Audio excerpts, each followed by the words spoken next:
سب سے اہم رشتہ خامد اور بیوی ہے، سب سے اہم رشتہ خامد اور بیوی ہے، سب سے اہم رشتہ خامد اور بیوی ہے۔ یہ میں ہوائی فائر نہیں کر رہا، گنو ماں باپ کے لیے کتنی آیات ہیں، چند ماں باپ کے عظمت احترام، چند آیات اولاد کے لیے، چند آیات بہن بھائیوں کے لیے، چند آیات، لیکن خامد اور بیوی کے لیے سینکڑوں آیات ہیں، پورا مضمون چلتا ہے، پوری سورت چلتی ہے کہ ایک گھر کیسے آباد ہو، قرآن نے کس رشتے پر زور دیا، وہی اہم ہو۔ کتنا یہ رشتہ ذلیل ہو چکا ہے، کتنی بیویاں روزانہ مار کھاتی ہیں، کتنی بیویوں کو مارا جاتا ہے، گالیاں دی جاتی ہیں، ان کے ماں باپ کو گالیاں دی جاتی ہیں، ان کے بہن بھائیوں کو گالیاں، ساس سسر کتنی ننگی تلوار ہیں۔ تم سارے علماء مفتی بیٹھو، کہیں ساس بہو کے رشتے کے کوئی حقوق آئے ہیں؟ کہیں سسر اور بہو کے رشتے کے کوئی حقوق آئے ہیں؟ لیکن میرا معاشرہ سارا حق ساس سسر کے آنے والی بہو پر ڈالتا، خامد تو بیچ میں شامل ہوا جائے، بچو پتہ نہیں کدو آ گیا، تو پچھاڑ سانو کرن دے جو کرنا۔ ایک عورت جب ماں ہوتی ہے تو روئیں سے محبت کے چشمے، جب ساس بنتی ہے تو روئیں سے زہر اگلنے لگ جاتی ہے۔ یہ کیا معاشرہ ہے؟ اس معاشرے نے کو ہم، یہ علماء کا قصور ہے کہ انہوں نے معاشرت نہیں سمجھائی۔ اچھا، ایک اس رشتے کی اہمیت اس وجہ سے سینکڑوں آیات ہیں، ایک اس کی کمزوری اس وجہ سے، اس کو بچانے کے لیے، چونکہ ماں بیٹے کا رشتہ ٹوٹتا نہیں، بہن بھائی کا رشتہ ٹوٹتا نہیں، باپ بیٹے کا رشتہ ٹوٹتا نہیں، خامد بیوی کا رشتہ ایک بول پر ٹوٹ جاتا ہے۔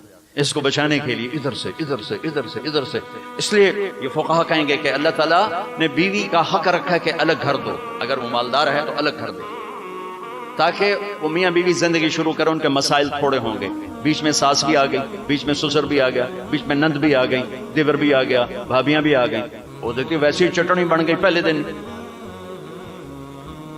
چند دن پہلے ہمارا ایک ساتھی بتا رہا تھا جی کہ وہ صاحب جب بیوی کو مارتے تھے نا تو ساتھ ان کے ابا بھی آ جاتے، ان کی اماں بھی آ جاتی، ان کی بہنوں، ان کے بھائی، سارے مل کر بیوی کی پٹائی کرتے تھے،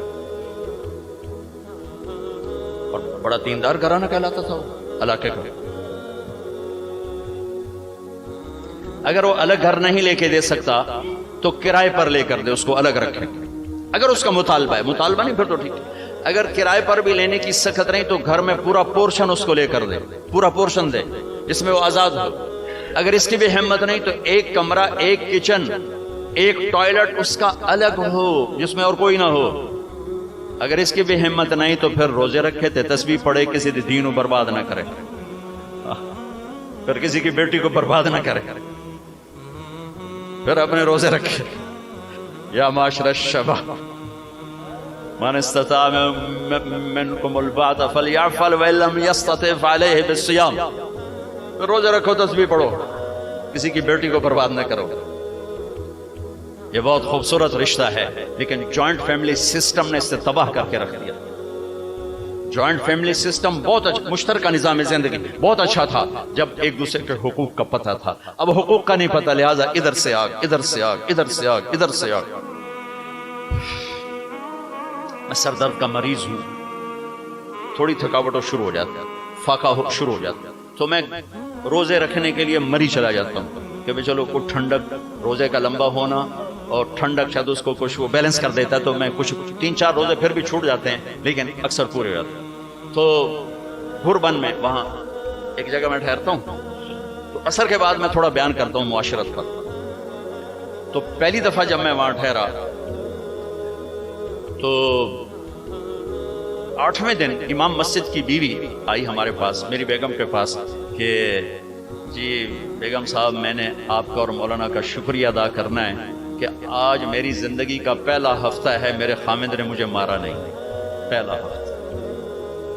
امام مسجد، امام مصلی پہ کھڑے ہونے والے، کہا پہلا زندگی کا ہفتہ ہے میرے خامد نے مجھے مارا نہیں، ورنہ میری ہر دوسرے دن پٹائی ہوتی تھی۔ اور 10ویں دن امام صاحب خود آ گئے، کہا مولانا صاحب ہمیں پتہ ہی نہیں تھا زندگی کیسے گزارنا، ہمارے جو ماحول میں تھا ہم وہی کر رہے تھے، کہ میرے بہنوں ہی نے میری بہن کی ایک دفعہ ٹانگ توڑی، ایک دفعہ بازو توڑا، اور عالم دین ہے، عالم دین ہے، ہمیں کسی نے یہ بتایا نہیں تھا، ہم نے زندگی میں پہلی دفعہ یہ باتیں آپ کے منہ سے سنی کہ زندگی کیسے گزارتا۔ عورت پر مرد کا اعتماد. کتنے لوگ ہیں بیویوں کے روزانہ موبائل چیک کر رہے ہوتے ہیں, کدھر کال کی تھی, کیا میسج آیا تھا. انہیں شریف زادیوں کو برباد کر کے رکھا. اور کتنی عورتیں ہیں جو اپنے خامدوں کو موبائل ڈھونڈ رہی ہوتی ہیں, وہ سو جاتے ہیں موبائل چیک کرتی ہیں, کہیں کہاں فون کیے, کیا میسج آئے. اس بد اعتمادی نے کتنے گھر اجاڑ دیے. ابھی ایک طلاق ہوئی ہے میری اپنی فیملی میں, ابھی طلاق ہوئی کہ اس کم وقت کو اتنا شک تھا کہ متقی ترین بچی کو اس نے طلاق دیا. شک. شیطان کو کیوں خامند اور بیوی کا جھگڑا سب سے زیادہ پسند ہے کہ چھاؤں ہٹ گئی اور اگلی نسل تباہ ہو گئی. شیطان روزانہ کچہری لگاتا ہے, پوچھتا ہے آج کیا کیا, کوئی کچھ کہتا ہے, کوئی کچھ کہتا ہے, سب کو ٹھنڈا جواب دیتا ہے. ٹھیک. ایک شیطان کھڑے ہو کر کہتا ہے حضور میں نے میاں بیوی کو لڑایا. تو کم وقت اپنی ایسی یوں اچھلتا ہے, تو ہے جو کر کے آیا ہے, آجا. اس کو گلے لگاتا ہے, اس کو اپنے پاس بٹھاتا ہے, کہتا ہے یہ ہے وہ کام. کیوں؟ کس نے چھاؤں ہٹا دی, اس نے نیند اجاڑ دی, اس نے بارشوں کو روک دیا. کیا ہوگا؟ زمین بنجر, نیندیں برباد, اعتماد ختم, نسل برباد. کیوں طلاق کو سب سے زیادہ بدترین حلال کہا گیا؟ کیوں میرے نبی نے فرمایا علی طلاق سے بچنا. امام غزالی کی روایت ہے کہ جس کی بیوی بدتمیز اور اس نے صبر کیا, جس کی بیوی بدتمیز اور اس نے صبر کیا, تو اسے وہ اجر ملے گا جو نوح علیہ السلام اور لوط علیہ السلام کو ملا. جس کا خامد بدتمیز اور اس کی بیوی نے صبر کیا, تو اسے وہ اجر ملے گا جو حضرت آسیہ کو فرعون کی زوجیت میں ملا. عرب کے ماحول میں بیوی سے اظہار محبت کسی سردار کے لیے عیب تھا, عیب. معشوق کے لیے اظہار محبت فخر تھا, اس کے لیے شعر و شاعری فخر تھا. لیکن مجھے بیوی سے پیار ہے, یہ موت. ماحول ایسا ہے کہ بیوی سے اظہار محبت عیب ہے اور معشوق سے اظہار محبت فخر ہے. اس ماحول میں میرے نبی مسجد نبوی میں ہیں اور آپ کے گرد مجمع ہے, اور ایک شخص پوچھتا ہے یا رسول اللہ من احب الناس الیک. کان میں کھل کے پوچھتا ہے, آپ اس کے کان, یا رسول اللہ من احب الناس الیک, آپ کو سب سے زیادہ کس سے پیار ہے؟ آپ نے زور سے کہا عائشہ سے. عائشہ سے. مفتی نعیم کہے گا. آپ نے کہا عائشہ سے, وہ تو ہل گئے, یہ کیوں؟ انہوں نے سوال بدلا, یا رسول اللہ میرا مطلب تھا من الرجال, میں وہ نہیں پوچھ رہا, میں پوچھ رہا ہوں مردوں میں کس سے پیار ہے. تو میرے نبی نے نبض دیکھ لی کہ اس کو ہضم نہیں ہوا, تو اب آپ نے کہنا تھا ابو بکر, تو آپ نے کہا عائشہ کے ابا سے. ہاں ابوہا. مجھے پتا ہے, میں سمجھ گیا ہوں تو کیا کہاں سے بول رہا ہے. مجھے عائشہ کے ابا سے پیار ہے. یہ حدیثیں پڑھانے کی تھیں کہ جب اس بچے کی شادی ہوتی اسے پتہ ہو مجھے کسی کی بیٹی کو لے کے کیسے چلنا ہے. میرے نبی حضرت عائشہ کو لقمے بنا کے کھلاتے تھے. کوئی اظہار عشق تھا, اللہ کی قسم اظہار تعلیم تھی. سکھایا کہ زندگی گزارنی کیسے. ان کو آٹا گوندھ کے دیتے تھے, چونکہ ابھی شروع میں ان کو آٹا گوندنا نہیں آتا تھا, تو آٹا گوندھ کے دیتے تھے. اور عرب بڑی بڑی بوٹیاں پکاتے تھے, تو حضرت عائشہ بوٹی اٹھا کے ایسے نوچتی اور پھر رکھ دیتی. تو اللہ کے نبی بوٹی اٹھا کر جہاں سے حضرت عائشہ نے نوچا ہوتا تھا وہاں سے نوچ کے دکھا کے کھاتے تھے. میرے رب کی قسم اظہار یہ ہمیں تعلیم دی ہے کہ زندگی کیسے گزارے. پھر بڑے بڑے پیالے ہوتے تھے پانی پینے کے, چھوٹے گلاس نہیں. چھوٹا گلاس تو بخل کی نشانی, اب تو اور چھوٹے ہو گئے کہ کپ کو گلاس بنا دیا.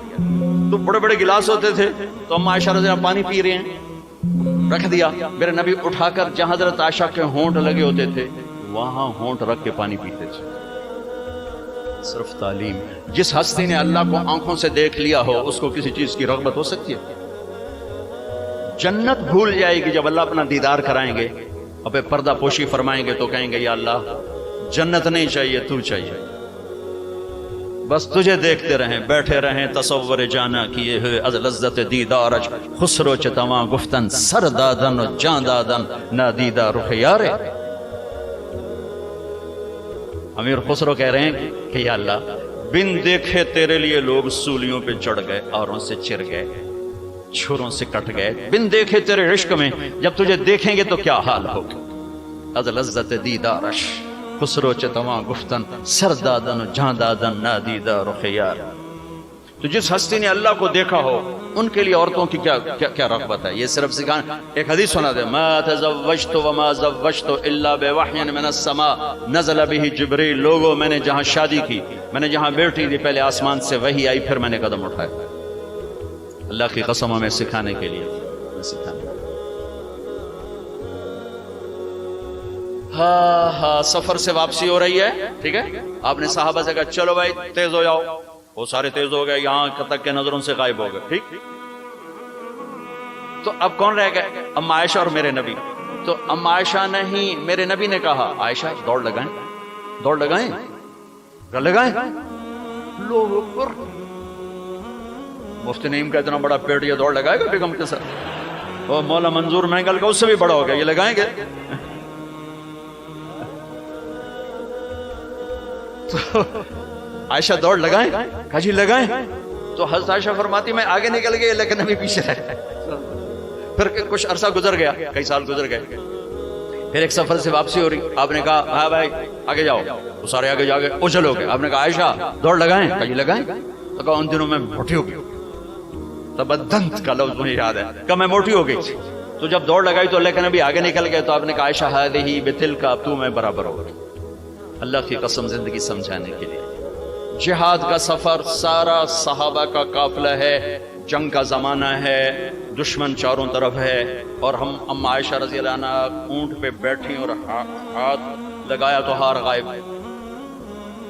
فرمایا میرا تو ہار کوئی نہیں, میں تو نہیں جاؤں گی, میرا ہار ڈھونڈو.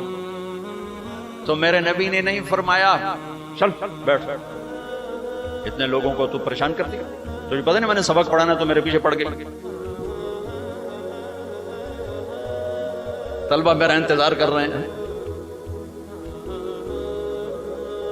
آپ نے کہا بھائی عائشہ کا ہار ڈھونڈو. سب ڈھونڈنے میں لگ گئے. شام ہو گئی, سورج چھپ گیا اور ہار نہیں ملا, اور اس کے بعد تلاش بند ہو گئی. اندھیرے میں کہاں ملے گا؟ اب کیا ہوا؟ پانی رات کو عشاء میں ختم ہو گیا, فجر کی نماز کا وقت داخل ہونے والا ہو گیا, اور پانی کوئی نہیں, تیمم کی آیات نہیں اتری. لوگوں نے ابو بکر کو تانے دینے شروع کیے, تیری بیٹی کی وجہ سے اب نماز کا کیا بنے گا.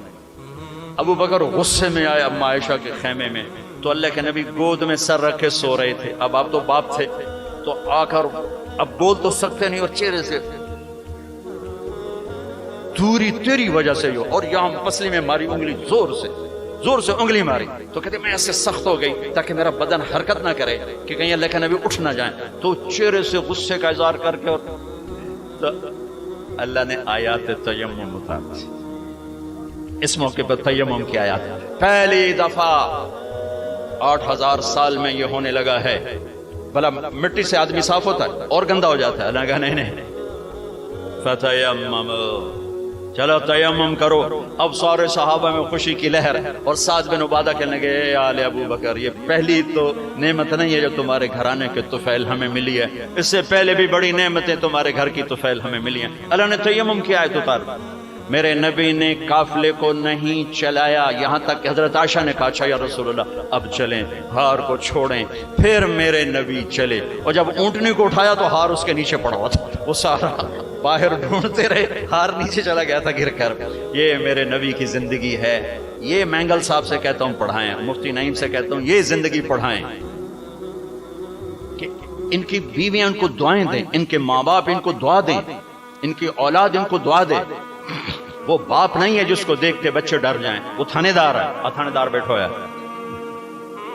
وہ استاد نہیں جس کو دیکھ کے شاگرد ڈر جائے, وہ تھانے دار ہے. وہ خامد نہیں ہے جس کو دیکھ کے بیوی سہم جائے, وہ تھانے دار ہے.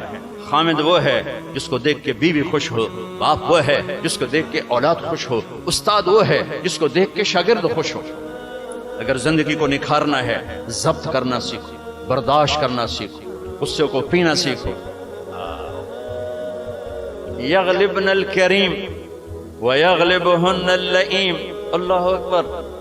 میرے نبی نے فرمایا اخلاق والے پہ بیویاں غالب آ جاتی ہیں اور بد اخلاق بیویوں پہ غالب آ جاتے ہیں. لَأَنْ أَكُونَ مَغْلُوبًا كَرِيمًا أَحَبُّ إِلَيَّ مِنْ أَكُونَ غَالِبًا لَئِيمًا. میں اخلاق والا بن کے بیوی سے دب کے رہوں, یہ مجھے پسند ہے اس بات سے کہ میں بد اخلاق ہو کر کمینہ ہو کر بیوی پہ غالب ہوں.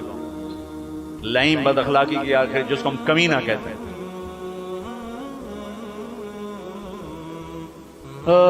خیرکم خیرکم لأہلہ وانا خیر لأہلی. میرے نبی نے فرمایا سب سے بہترین مسلمان وہ جو بیوی سے اچھا سلوک کرے، اور میں تم میں سب سے اچھا سلوک کرتا ہوں اپنی بیویوں کے ساتھ. میمونہ رضی اللہ تعالیٰ عنہ کے گھر آپ کی باری ہے اور آپ کو پیشاب آیا، آپ اٹھے پیشاب کے لیے، پیچھے میمونہ کی آنکھ کھل گئی تو انہوں نے دیکھا بستر خالی، تو ان کو نا نفس نے چکر دے دیا. ان کے جی میں آیا کہ اللہ کے نبی مجھے چھوڑ کر کسی اور بیوی کے پاس چلے گئے. تو انہوں نے سوکن پنا غالب آیا. سوکن تو سوکن ہی ہوتی ہے، تو سوکن تھی ان کا تو مجھے چھوڑ کے دوسری بیوی، اور خیال تھا حضرت عائشہ. کڈی لگا جی. اللہ کے نبی واپس آئے تو دروازہ بند. آپ نے دستک دی، میمونہ میں ہوں، دروازہ کھولو. کہا میں نہیں کھول دی. ہم نے کہا کیا ہوا؟ کہا مجھے چھوڑ کے دوسری بیوی کے پاس جاتے ہیں، باری میری ہے. آپ نے کہا اللہ کی بندی انی حاقن، مجھے زور کا پیشاب لگا تھا میں اس لیے گیا تھا. کہا نہیں نہیں کوئی پیشاب نہیں ہے، مجھے پتا ہے. آپ نے کہا میمونہ میں اللہ کا رسول ہوں، میں کبھی خیانت کر سکتا ہوں؟ پھر ان کو کرنٹ لگا، اوہ یہ میں نے کیا کیا؟ تو اللہ کا رسول. پھر ڈرتے ڈرتے دروازہ کھولا، پتہ نہیں اللہ کے نبی کیا کریں گے. آپ اندر آئے اور مسکرائے اور جا کر اپنی چارپائی پہ لیٹ گئے.